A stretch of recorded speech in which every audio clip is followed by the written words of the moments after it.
Hey friends, it's Lark, and today I'm going to be doing a pretty large unhaul.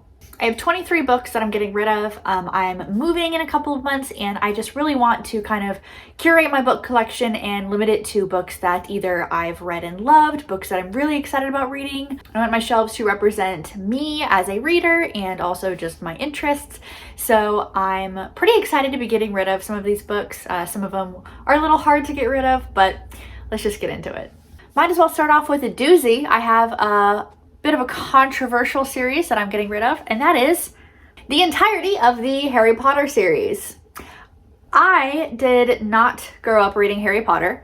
I wasn't allowed to. Doesn't matter. So I wanted to get into it as an adult, and I've only read the first 3 books. I've read the first 3 books twice, actually, and I've read the first 2 books 3 times each, and I just can't get through the series. So now that J.K. Rowling is just continuously showing her ass over and over again, I really have absolutely no desire to finish the series. So I am getting rid of it.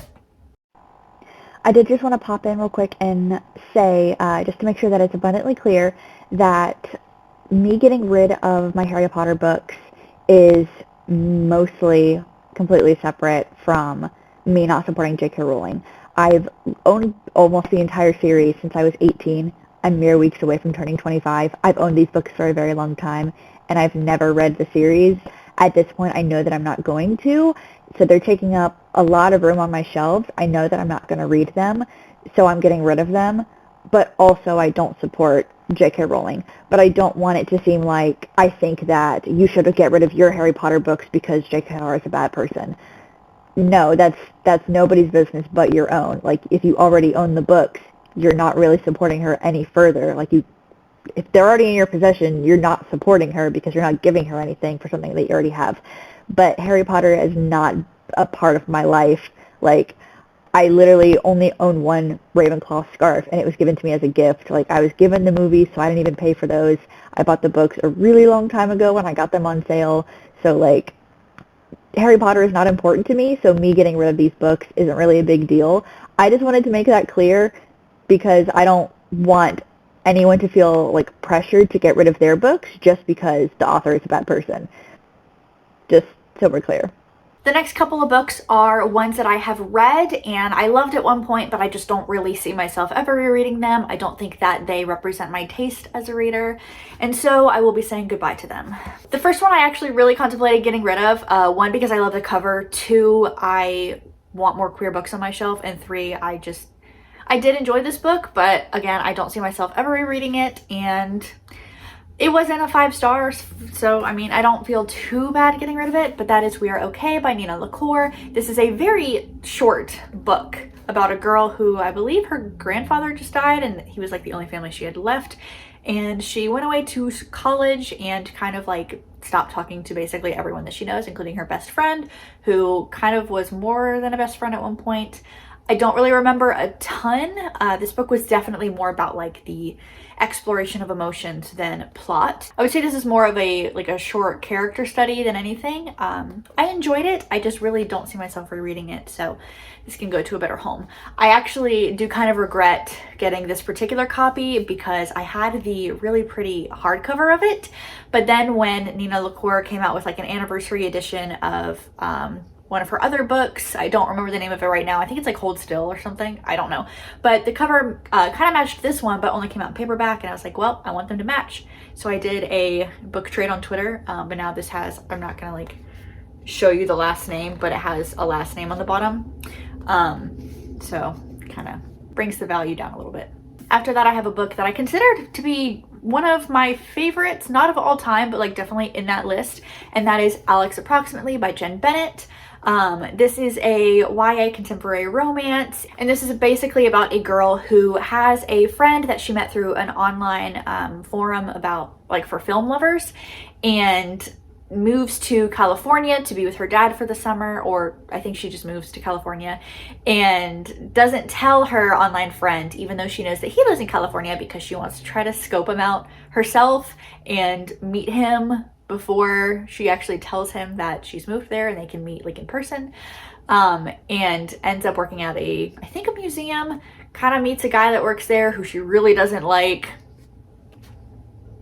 Yeah, I really liked this one because it had one of my favorite tropes in it, which is like the whole like anonymous friend slash lovers type thing. But I don't think that this necessarily is like the best book that I've ever read. I don't see myself rereading it. I don't think I would enjoy it as much if I reread it. So I kind of want the feelings to just live in my heart as they are and not potentially taint it by rereading. And also the back of the book literally spoils the book, and I will forever be mad about that. After that, I have The Astonishing Color of After by Emily X.R. Pan, and I really loved this book when it came out. I also considered it one of my favorites because one of my favorite themes and explorations in books was grief for a long time, because for a long time I had never experienced it, so I kind of tried to experience it through novels, and I don't really look for it in books anymore because I've experienced it firsthand. This was really good. It's a YA contemporary with a little bit of magical realism, I guess, in it. It has some fantastical elements, and this girl just lost her mom to suicide and goes to, I believe, Taiwan. Yes, Taiwan, to live with her grandparents, who I think she's never met before then, and swears that her mom is this big bird that keeps visiting the house. And every time she, I believe, lights this special incense that she found in her mom's old room, she can like see or relive the memories from her mom, if I'm remembering that correctly. I read it a pretty long time ago, like right when it came out, so I don't remember a ton, but again, I just don't think that I would feel the same about it if I reread it. So since I don't really plan on rereading it, I am getting rid of it. I told myself that I was going to keep it until it no longer fit right here, and it no longer fits right here, so I'm getting rid of it. I know that's a weird way to decide if I'm getting rid of a book or not, but I was already on the fence about it, so I figured if I ran out of space and I still didn't really want to keep it, then I would get rid of it, so I'm holding myself to that. And last on the list of books that I've read already that I'm getting rid of is another series, and that is the Shatter Me series by Tahara Mafi. And this is actually only the first 3 books and the first novella bind up, because I got rid of Restore Me a while ago because I hated it. I've actually read the first book, Shatter Me, twice, and the first time I read it, I really liked it, but I never continued on with the series. And then about 2 years ago, I believe, I decided to give it another read. I read the first one in a day, and then I continued on with the series, and it was a really fun time. This is not a plot-heavy book. It is a YA dystopian, and it follows a girl named Juliet, and she has been locked up because she hurts / kills anyone that she touches. Kind of has like almost like electric, like poisonous touch, and goes from there. It's really character heavy. There's like no plot. She really tried to put plot in here. And I do think that the most notable part of these books is the prose. It's very flowery, very like purple prose, if you will. And I did really like it the first time I read it. I definitely think that it is the most evident in Shatter Me, and the second time I read it, me and my friend were buddy reading it, and we're kind of making fun of it a little bit. I do really have like fond memories of reading these though, just because they were so fun, and I do still love Warner, which is why I kept this for so long. I actually never read the second novella because it's Adam's perspective, and I don't care about him. I don't care about what goes through his mind. I don't want to read from his point of view. But I, again, don't ever plan on rereading these, so I do think that they can go to a better home, and I just don't really feel the need to keep them on my shelf anymore. Before I go into the last section of books, which is ones that I haven't read and don't really think I'm ever going to get to, I do have 2 books that I have started at some point and decided to put them down and DNF them. And the first one is The Dog Who Danced, and this is by Susan Wilson. My mom gave me this for Valentine's Day, I believe, several years ago, and I started it. I don't even remember how far I got into it, maybe like a quarter, I don't know. But it follows this girl who, so this, I literally don't remember what it's about, but I believe this girl is going back to maybe live with her mom, I don't know, but at a gas station or a truck stop, I think her dog goes missing, gets out of the vehicle somehow, and so now she's trying to track him down, and I think the dog is just like riding along with some truck driver currently. I don't really remember. I started this a very, very long time ago. I don't ever think that I'm going to read this, so there's really no point in me keeping it.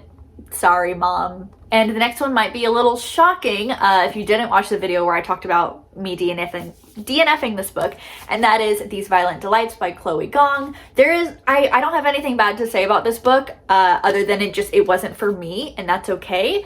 I really wanted to like this book. It's, you know, the nice, like, pretty, like, book of the month edition. I just don't see myself reading it. I got at least 60 pages into it, probably more. I just really wasn't invested in what was going on. I don't think that it's for me. I've been getting really, really picky with my YA, especially my YA fantasy. That's actually the only YA I read anymore is YA fantasy. I've just been getting really picky with it, and I don't think that I was who this was written for, and that's perfectly fine. I know so many people have absolutely loved and adored this book, so I do think that it could go to somebody who will enjoy it a lot more than me.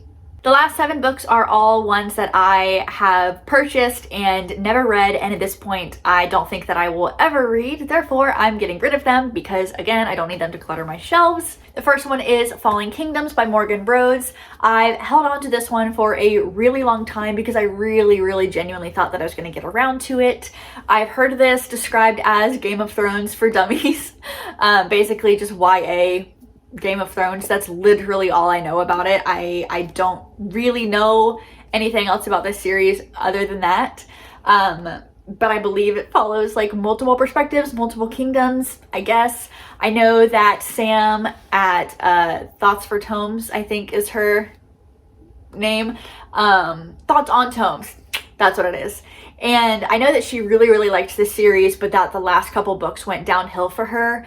To the point where I'm pretty sure she unhauled them recently, and so I think that was just kind of my final straw because I haven't gotten around to this, so why would I want to pick up a fantasy that apparently the last couple of books were a letdown? And I know that she wasn't the only one that said that, so I'm not just basing it off of one person's opinion, but I just don't think that I'll get around to this. There's so many other long and epic adult fantasy series that I would rather get to that I probably won't ever make this one a priority, so it deserves a new home. Another book that I kept around for the longest time because I swore that I was going to eventually get to it and read the series, and that is A Darker Shade of Magic by V.E. Schwab. At this point, will I ever read a V.E. Schwab? Probably not, because so many of her books I've either bought the Kindle version or just put on my to read list and was like, yes, I'm gonna read that. I almost felt like I had read her books just because so many of them I was interested in reading, and so many of them BookTube was talking about and I'd heard so much about, and I really felt like I'd already read them. I've never read one of her books. Ever. Sorry, I got freaked out. I thought I heard a noise. It's just the cat. It's fine. I know that this book is about like 4 parallel Londons. One has magic, one doesn't have magic, one is like barely existing. I don't know anything about the other one. I actually started this for Fantasy Adventure-a-thon, like when I first started BookTube a couple years ago. Or I don't remember how many years ago it was. Maybe like 2? I don't know. And I did not get far at all. I got maybe like 2 chapters in and just never finished it, and at this point I really just don't think that this is a series that I would get invested in, so therefore going to a new home. The next book is another very popular one, and that is The Book Thief by Marcus Zuzak. I don't read historical fiction. I don't really read sad books, and this is both of those things. I actually did not buy this for myself. My roommate, before she was my roommate, gave this to me because I don't remember if she liked it, or I'm sorry, read it and didn't like it, or just knew that she wasn't going to get around to it, but she gave it to me, and I asked her if it was okay if I just got rid of it, asked her if she wanted it back, she said no, so I'm unhauling it. I'm never going to read this. I know that so many people have read it and loved it. I know even my mom has read it and loved it. I don't think that it's for me, so it's going to go to a new home. I really don't know what it's about other than I'm pretty sure it's a war story, maybe World War II. Yeah, Nazi Germany, World War II. And that I believe Death is the narrator. I don't know. That's literally all I know. And it seems like a really cool concept, but again, I don't really get into historical fiction, and I just don't see myself ever getting to this. The next book I had literally never heard of until I found it at a used bookstore, and I was like, hey, that looks kind of interesting. And that is Talon by Holly Lyle? Maybe? I have absolutely no idea what this book is about. I've read like the inside flaps multiple times. I could not tell you what this is about. It seems like it might be kind of a Hades Persephone retelling, which is probably why I picked it up. But I really don't know what it's about other than that. It seems like it's probably smutty, which, you know, is never a bad time, you know, when done properly. But the reviews aren't very good on Goodreads. I've never heard anyone talk about this book ever. And I just really, at this point, don't think I'm gonna get to it. I thought about just trying like the first chapter, and I might have blocked it out of my brain, but I know the first couple of pages, like there's a couple maps, and then there's like a rules of pronunciation.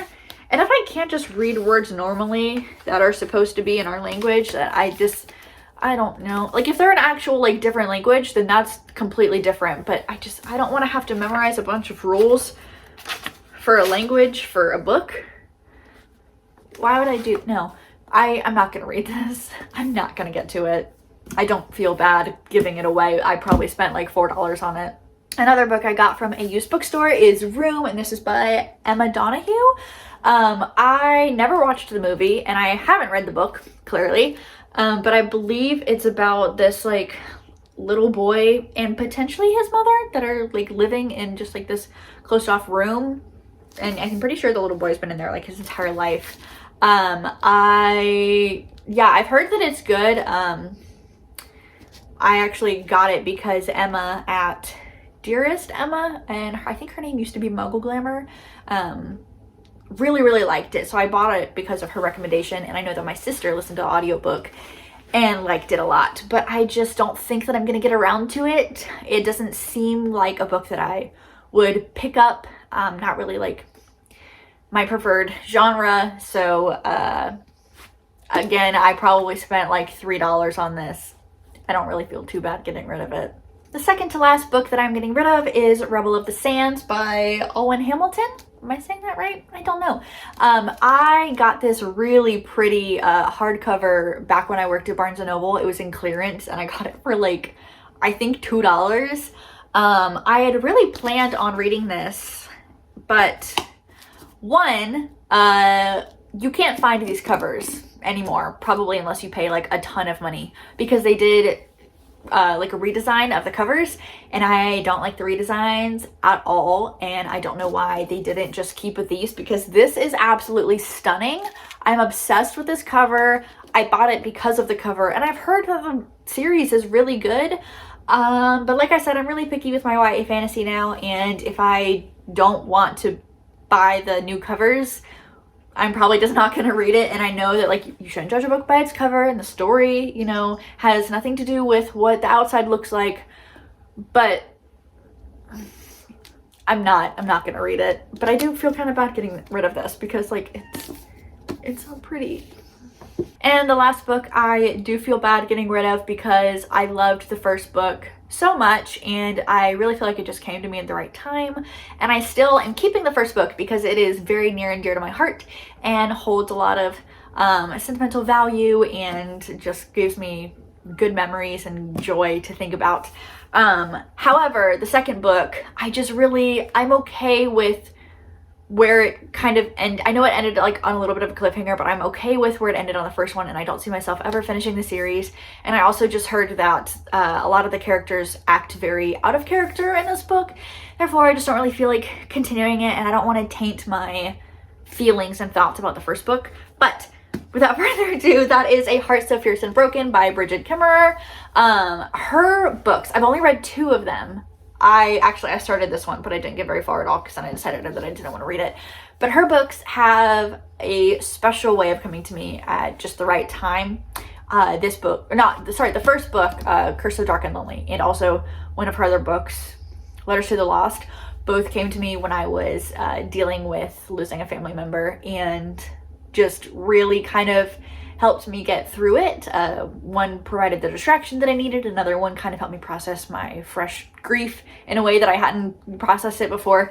But I don't really ever plan on reading this one, and I do feel bad because of how high I hold the first book in the series, but I'm okay with only keeping that one for now and getting rid of this one. But it will find a new home. It just doesn't really belong with me anymore. Those are all the books that I am unhauling. Let me know in the comments if you think that I'm making a mistake with any of them. I'm probably still going to get rid of them, but I'm ready to hear some arguments. Thanks for watching, and I'll see you next time. Bye!